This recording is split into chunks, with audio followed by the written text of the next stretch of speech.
Hello નમસ્કાર વિદ્યાર્થી મિત્રો, આજે આપણે જોઈશું ધોરણ 6 પાઠ 1 આહારના ઘટકો.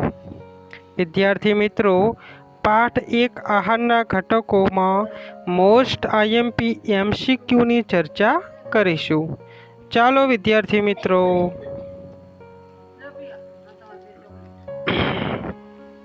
Question number 1. ખાદ્ય પદાર્થમાં સ્ટાર્ચની હાજરી ચકાસવા શેનો ઉપયોગ થાય છે? તો વિદ્યાર્થી મિત્રો, એ આયોડિનનું દ્રાવણ, બી કોપર સલ્ફેટનું દ્રાવણ, સી સોડિયમ ક્લોરાઇડનું દ્રાવણ, ડી કોસ્ટિક સોડાનું દ્રાવણ. તો વિદ્યાર્થી મિત્રો, આની અંદર જવાબ આવશે, શું આવશે? ખાદ્ય પદાર્થમાં સ્ટાર્ચની હાજરી ચકાસવા માટે આયોડિનના દ્રાવણનો ઉપયોગ થાય છે. આયોડિનના દ્રાવણનો ઉપયોગ થાય છે. ચલો વિદ્યાર્થી મિત્રો, ક્વેશ્ચન નંબર 2 તરફ જઈશું. નીચેનામાંથી કયા આહારમાં કાર્બોદિત વધુ પ્રમાણમાં હોય છે? વિદ્યાર્થી મિત્રો, નીચેનામાંથી કયા આહારમાં કાર્બોદિત વધુ પ્રમાણમાં હોય છે? વિદ્યાર્થી મિત્રો, એ દાળ, બી શાકભાજી, સી ભાત કે ડી ફળ. તો વિદ્યાર્થી મિત્રો, કાર્બોદિત સૌથી વધારે પ્રમાણમાં શામાં હશે? ભાત, જે આપણે ચોખા કહીશું. વિદ્યાર્થી મિત્રો, ચલો આપણે આગળ ક્વેશ્ચન નંબર 3 તરફ. કોને સંપૂર્ણ આહાર કહે છે? કોને સંપૂર્ણ આહાર કહે છે? તો વિદ્યાર્થી મિત્રો, એ ધાન્ય, બી કઠોળ, સી ફળો, ડી દૂધ. વિદ્યાર્થી મિત્રો, તો અહીં જવાબ આવશે દૂધ. દૂધને શું કહેવાય? સંપૂર્ણ આહાર. દૂધને શું કહીશું વિદ્યાર્થી મિત્રો? સંપૂર્ણ આહાર કહે છે. દૂધને આપણે સંપૂર્ણ આહાર કહીશું. ચલો વિદ્યાર્થી મિત્રો, ક્વેશ્ચન 4 જોઈએ. નબળી આંખની દ્રષ્ટિ કયા વિટામિનની ઉણપથી થાય છે? Vitamin A, vitamin B, vitamin C કે વિટામિન ડી? તો વિદ્યાર્થી મિત્રો, ક્વેશ્ચન 4માં જવાબ આવશે વિટામિન એ. શું આવશે વિદ્યાર્થી મિત્રો જવાબ? Vitamin A. તો વિટામિન એ જવાબ આપણો સાચો રહેશે. ચાલો વિદ્યાર્થી મિત્રો, ક્વેશ્ચન 5 જોઈએ. કયા વિટામિનની ઉણપથી બેરી રોગ થાય છે? Vitamin A, vitamin B, vitamin C કે વિટામિન ડી?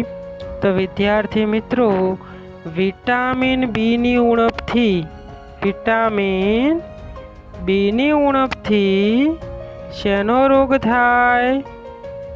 બેરી નામનો રોગ થાય છે. ચલો વિદ્યાર્થી મિત્રો, ક્વેશ્ચન નંબર 6 ઉપર જઈએ. કયા વિટામિનની ઉણપથી દાંતના પેઢામાંથી રુધિર નીકળે છે? Vitamin A, vitamin B, vitamin C કે વિટામિન ડી? તો વિદ્યાર્થી મિત્રો, ક્વેશ્ચન 6માં જવાબ શું આવશે? તો વિદ્યાર્થી મિત્રો, વિટામિન સીની ઉણપથી દાંતના પેઢામાંથી રુધિર નીકળે છે. ચાલો વિદ્યાર્થી મિત્રો, ક્વેશ્ચન નંબર 7 જોઈએ. કયા વિટામિનની ઉણપથી હાડકાં પોચા અને વાંકા થઈ જાય છે? તો વિદ્યાર્થી મિત્રો, vitamin A, vitamin B, vitamin C, vitamin D? તો વિદ્યાર્થી મિત્રો, વિટામિન ડીની ઉણપથી, શેની ઉણપથી? વિટામિન ડીની ઉણપથી હાડકાં પોચા અને વાંકા થઈ જાય છે. ચલો વિદ્યાર્થી મિત્રો, ક્વેશ્ચન નંબર 8 જોઈશું. આમળામાંથી કયું વિટામિન મળે છે? આમળામાંથી કયું વિટામિન મળશે? વિદ્યાર્થી મિત્રો, vitamin A, vitamin B, vitamin C, vitamin D? તો વિદ્યાર્થી મિત્રો, આમળામાંથી કયું વિટામિન મળે? તો વિટામિન સી મળશે. વિદ્યાર્થી મિત્રો શું મળશે? Vitamin C. ચાલો વિદ્યાર્થી મિત્રો ક્વેશ્ચન 9 જોઈએ. સૂર્યના કોમળ કિરણો આપણા શરીર પર પડવાથી શરીરમાં કયું વિટામિન ઉત્પન્ન થાય છે? વિદ્યાર્થી મિત્રો vitamin A, vitamin B, vitamin C કે વિટામિન ડી? તો વિદ્યાર્થી મિત્રો સૂર્યના કોમળ કિરણો પડવાથી વિટામિન ડી ઉત્પન્ન થાય છે. ડી ઉત્પન્ન થાય છે. ચાલો વિદ્યાર્થી મિત્રો ક્વેશ્ચન 10 તરફ જઈએ. સુક્તાન કયા વિટામિનની ઉણપથી થતો રોગ છે? સુક્તાન કયા વિટામિનની ઉણપથી થતો રોગ છે? Vitamin A, vitamin B, vitamin C, vitamin D? તો વિદ્યાર્થી મિત્રો વિટામિન ડીની ઉણપથી થતો રોગ એટલે સુક્તાન. તો વિદ્યાર્થી મિત્રો જવાબ શું આવશે? ડી. ચાલો વિદ્યાર્થી મિત્રો ક્વેશ્ચન નંબર 11 જોઈએ.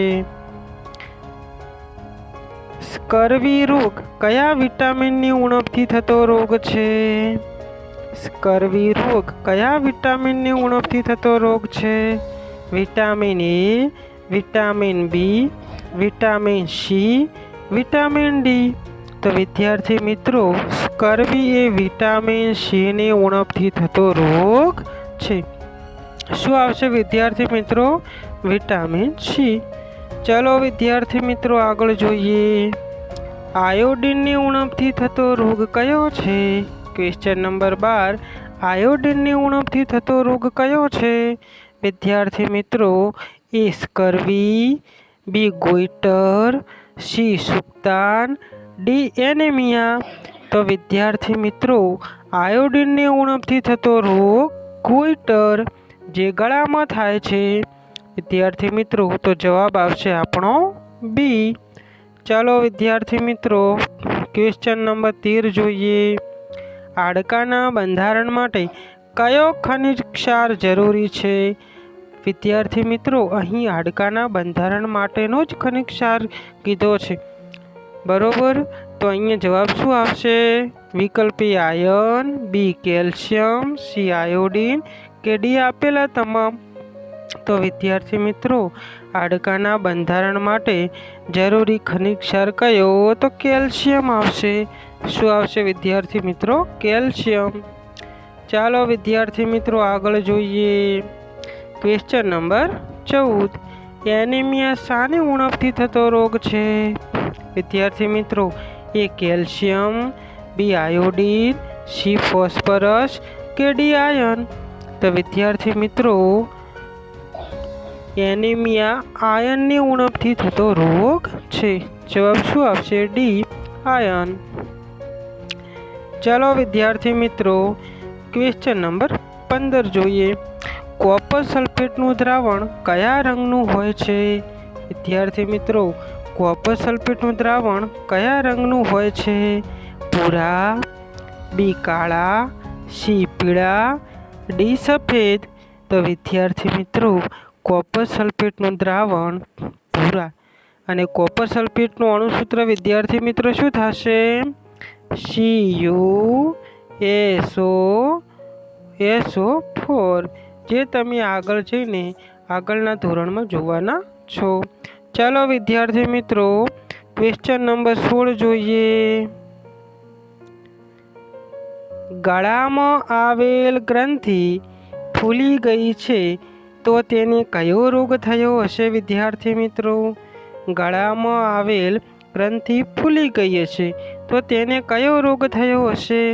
એ એનેમિયા, બી સુક્તાન, સી સ્કર્વી, ડી ગોઈટર? તો વિદ્યાર્થી મિત્રો ક્વેશ્ચન 16નો જવાબ શું આવશે? શું આવશે? ક્વેશ્ચન 16નો જવાબ આવશે ગોઈટર. ડી વિકલ્પ આવશે. શું આવશે વિદ્યાર્થી મિત્રો? ડી વિકલ્પ. ચાલો વિદ્યાર્થી મિત્રો ક્વેશ્ચન નંબર 17 જોઈએ. વિદ્યાર્થી મિત્રો ક્વેશ્ચન નંબર 17નો જવાબ તમારે કમેન્ટ બોક્સમાં આપવાનો રહેશે. આપણા શરીરનો બંધારણીય ઘટક કયો છે? એ કાર્બોદિત, બી ચરબી, સી પ્રોટીન, ડી વિટામિન. તો વિદ્યાર્થી મિત્રો તમારે આ જવાબ કમેન્ટ બોક્સમાં આપવાનો રહેશે. જય હિન્દ.